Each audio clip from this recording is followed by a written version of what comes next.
एक कहावत है कि किले के दरवाजे हमेशा अंदर से ही खुलते हैं।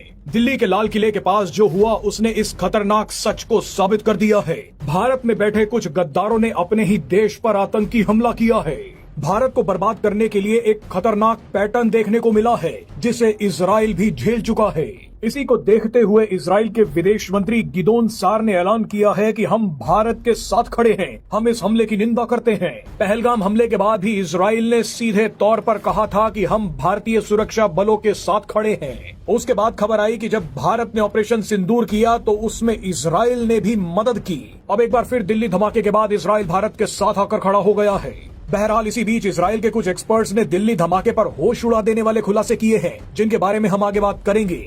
लेकिन सबसे पहले बात करेंगे कि कैसे भारत के ही लोग भारत के खिलाफ उतर आए हैं। किसी के पास जहर है तो किसी के पास अमोनियम नाइट्रेट और AK-47।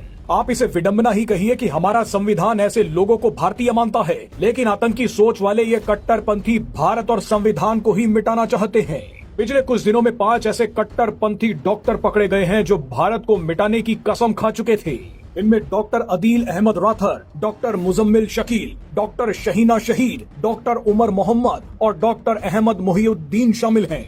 इनमें से कोई लाखों लोगों को मारने के लिए खतरनाक राइजिन जहर बना रहा था, तो कोई बड़े पैमाने पर धमाका करने के लिए सैकड़ों टन अमोनियम नाइट्रेट इकट्ठी कर रहा था। एक महिला डॉक्टर के पास तो AK-47 मिली है। इसके अलावा ये अपने ही जैसे दूसरे लोगों का ब्रेन वॉश भी कर रहे थे।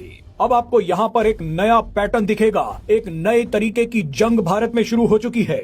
भारत के ही कई कट्टरपंथी पढ़ लिख कर भारत पर हमले की तैयारी कर रहे हैं। ये डॉक्टर और इंजीनियर बन रहे हैं ताकि अपने बल पर खतरनाक हथियार तैयार कर सके। आपको बता दें कि भारतीय सेना की शक्ति की वजह से पाकिस्तान के लिए भारत में विस्फोटक, RDX और आतंकी भेजना असंभव हो गया है। ऐसे में पाकिस्तान भारत के उन पढ़े लिखे मुस्लिमों का इस्तेमाल कर रहा है जो खुद ही अपनी पढ़ाई का इस्तेमाल करके जैविक हथियार, बम और बारूद बना सकते हैं, खुद आतंकवादी हमले कर सकते हैं। इसीलिए पिछले कुछ समय में कई मुस्लिम डॉक्टर और इंजीनियर पकड़े गए हैं जो पाकिस्तान के टच में थे। हैरानी की बात देखिए कि ऐसे आतंकियों को बचाने के लिए एक इंफॉर्मेशन वॉर तक शुरू कर दी गई है। हमले के बाद ऐसे लोगों के बचाव में फर्जी फैक्ट चेकर्स और सोशल मीडिया इन्फ्लुएंसर्स की एक फौज तैयार कर दी गई है। इन लोगों का काम सोशल मीडिया पर आतंकी डॉक्टर्स और इंजीनियर्स के लिए एक पॉजिटिव नैरेटिव तैयार करना है। ये एक ऐसी जंग है जो भारत के लिए बहुत खतरनाक साबित हो सकती है। कुछ समय पहले इजराइल के एक यूट्यूबर ने भी ऑस्ट्रेलिया के ऐसे ही 2 डॉक्टर्स को पकड़ा था, जिन्होंने कैमरे पर कबूल किया था कि वो इलाज करवाने आए सारे यहूदियों को मार देना चाहते हैं। इनमें से एक मेल नर्स का नाम मोहम्मद रशद नादिर है और दूसरी महिला नर्स का नाम सरा अबू। इजरायली यूट्यूबर ने पूछा कि तुम दोनों के पास अगर कोई यहूदी इलाज करवाने आया तो तुम क्या करोगे। इनमें से सरा अबू ने कहा कि हम उन सबको मार देंगे, जबकि मोहम्मद ने कहा कि तुम्हें अंदाजा भी नहीं है कि हमारे हॉस्पिटल में कितने इजरायली आए थे, हम सबको मार चुके हैं। यही काम भारत के ये 5 डॉक्टर करना चाहते थे।